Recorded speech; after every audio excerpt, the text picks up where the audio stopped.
I'm Martha Silcott and I'm the inventor and CEO of FabLittleBag. FabLittleBag is a unique sanitary disposal bag in a nutshell. I think it's more than that though. I invented it primarily for two reasons. The first reason was because I wanted to help flushers of sanitary products not to be flushing anymore and to become binners. And the reason for that is that flushing causes aquatic pollution. And tampons, plastic applicators, sanitary towels, even to this day, nappies, cotton buds, condoms, all this stuff gets flushed and it really shouldn't. So I wanted to create something to encourage people who do this either through ignorance or through the fact that they find the whole binning process, wrapping it in toilet roll, just too icky and disgusting. I wanted to give them a viable, hygienic, feel-good solution. And for the binners, the great people doing the right thing already, I wanted to give them a much better experience of binning. So all that awkward, embarrassed, worrying, stressy feeling that binners sometimes have, I just wanted to get rid of it. Just replace that with confidence, calm. I've got my fab little bag. Doesn't matter if there's no loo roll, doesn't matter if there's no bin, I'm sorted. Sitting on the toilet, of course. Genuinely, it really did. There I was doing the loo roll wrap, just thinking, this is really not enjoyable. And I think the turning point had come when I had been at someone else's house the night before and had that no bin in the downstairs loo situation and had to do the kind of up the sleeve followed by the handbag smuggle. And I just remember thinking, for God's sake, this is ridiculous. Either I should feel there should be no stigma or I should just have a better solution. There must be one, and there wasn't, and that really made me cross. So I kind of had to get cross before I got active. I would describe myself as a solution-orientated person, actually. And by definition, I guess that makes me a kind of ideas-hungry person, because I get very irritated when things don't work properly. I can't understand how certain products are out there and they just don't work, and yet someone has sat there and invented or decided how that product should function, and yet it's failing, and that just drives me nuts. So I'm always kind of wanting to correct loads of things, but then I also think, well, if something isn't provided for at all, let's find a solution. So my first customer ever was Severn Trent Water. Forever love Severn Trent Water. And two other water companies, Anglian and Welsh, soon followed. But Severn Trent were my first customer, my first paying customer, and I still have that invoice up on my wall as a very important turning point. I remember where I was, I remember the phone call, I did a happy dance in the street. It was tremendously exciting that an organisation and someone in that organisation believed in me, in my product, in the fact of all the good that it was going to provide to women and hopefully the difference it was going to make directly to water companies who, at the end of the day, have to deal with all the stuff we flush down the toilet. So that was so exciting. My first retail customer was Waitrose. My first online web customer was a lady called Clementine.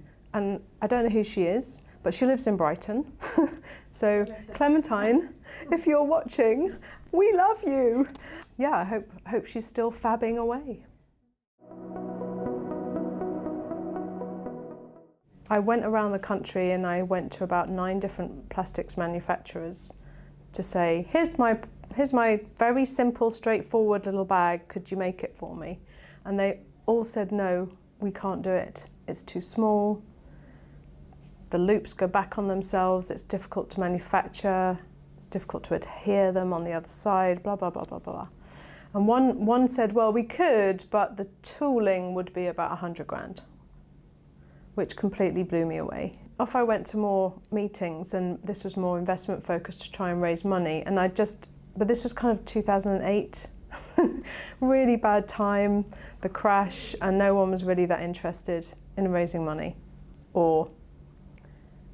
There was a lot of hot air by a lot of mainly male investors in the rooms who I think just thought it was a bit quirky of being let down by a lot of people on the way. So that was a really tough time, and it almost never really happened because I missed one of my patent payments because I still hadn't got my patent 6, 7 years later. And every year you have to pay, and it was all looking a bit futile. And I almost committed the kind of cardinal sin of any entrepreneur, which is to just give up and walk away. And then just as I was coming up to the next one, I got my patent granted, and that was a make or break. It's amazing what focus does, because that was the very first time in this whole process I'd ever been able to focus time, energy, everything on this idea. Weirdly, one of the manufacturers that had previously turned me down, but they were so enthusiastic and they just loved it and they really wanted to help. They became my founder shareholders. So they invested some money, which was enough to help build a machine from scratch, which is weirdly what we ended up having to do. We're associated with 3 of the water companies, with Waitrose, with Ocado, with Whole Foods. We got all the way through that, set up a website.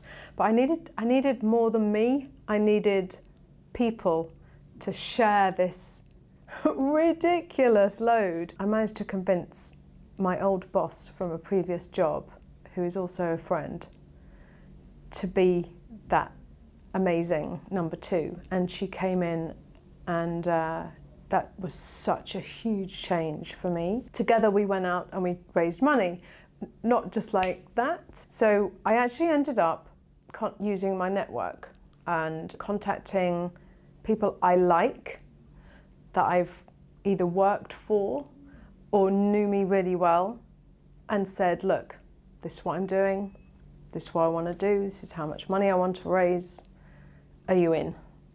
And that's how we did it.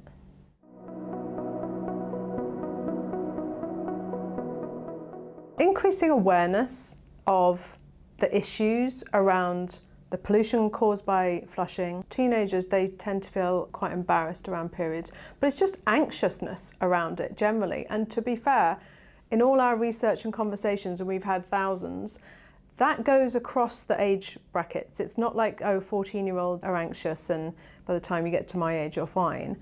It goes across all of that. So we're working on awareness of these issues and getting them voiced so that no one feels they have to hide and kind of never discuss what's going on there. So awareness is huge. We want to become even more sustainable than we currently are, and we want to encourage other companies to be more sustainable in their products. FabLittleBag can be found all over the place. So if you're online, then you can get them at Amazon or our own website. So our own website is FabLittleBag.com. And there's a lot more on that website, a lot more kind of non-FabLittleBag interesting things going on as well as just general information and demos about the bag, and you can find the bag and interesting videos and stuff like that. So it's kind of like a bit of hub of information for people as well. So you can find them there. You can find them on Time of the Month on ethicalsuperstore.com. You can buy them in Waitrose, the bigger stores, and Ocado if you're an Ocado shopper, and Whole Foods.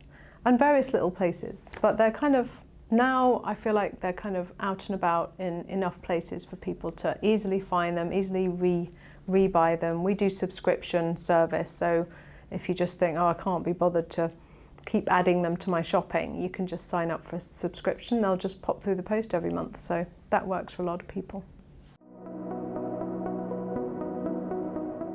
Making a difference drives me. It's kind of like giving a present to someone. The kind of joy you get when you give someone a present and they love it, that makes me feel good. I love that. If you could bottle that, you know. I genuinely hate the fact that women can often feel shame or anxiety and stress about something they can do nothing about, which is 100% natural for them, and is something that should just be normal. So the fact that there's all this ridiculous taboo and shame and angst and worry and stress and like whispered hushed tones about it, I just want to obliterate all that. You know, so many people say, all these entrepreneurial people say, oh, you've got to enjoy the journey is the most important thing. You know, happiness is not a destination, it's a process. And I kind of go, yeah, but actually there are parts of the journey that are just awful, you know? Right, it's out there, I said it. It's like, it is, it's not all the journey is fun. You're not doing happy dances throughout this journey every 5 minutes. Well, I'm not. Maybe everyone else is and I'm the weird one, but I'm not doing that. It's really hard and there's proper miserable days. And yet there are days where you do happy dances, and you know, I get emails from people literally telling me I've changed their life because this was a real problem for them and it's no longer a problem, and it's changed how they view their period, it's changed their practicality of their period. You know, if you have really heavy periods and you're changing every hour, this whole wrapping in loo paper thing is really not a joke, it's awful. So just having these fab little bags to deal with it, it's one less thing for them to worry about in a really stressful situation. So it's changed their whole experience. That erases those difficult bits of the journey, because that is genuinely happy. That makes me happy. Yeah. I've learnt that it's a bit of a thankless, lonely task a lot of the time, because you don't work for a big organisation where you're surrounded by loads of positive people. So when you're having a crap day, there's someone to go, hey, don't worry, you know, this is happening tomorrow, or you were great yesterday, or, you know, you're kind of just left with your own thoughts a lot of the time. So I've learnt that I've really had to kind of police myself a lot more than I've ever had to before. I always knew I was a very determined person, because I kind of have always been very determined, and I don't give up easily, and I don't take no for an answer, and that has been kind of me from a very early age. So that all feels kind of normal. I've learnt that I'm braver than I thought I was. This too will pass. Good or bad, this too will pass.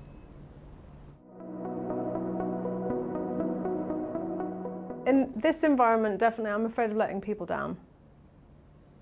People who've put their faith in me and their hard-earned cash, I'm afraid of letting them down.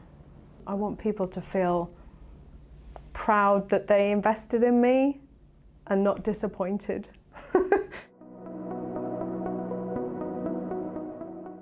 Either watching the Arsenal, which I don't want to talk about right now because we've just been dumped out of the FA Cup and it's just totally depressing, or round at a friend's house, sharing a glass of wine and kind of refueling myself for the next journey. I'm really bad at following rules, and if someone says no, I genuinely don't believe them. I guess I'm most proud that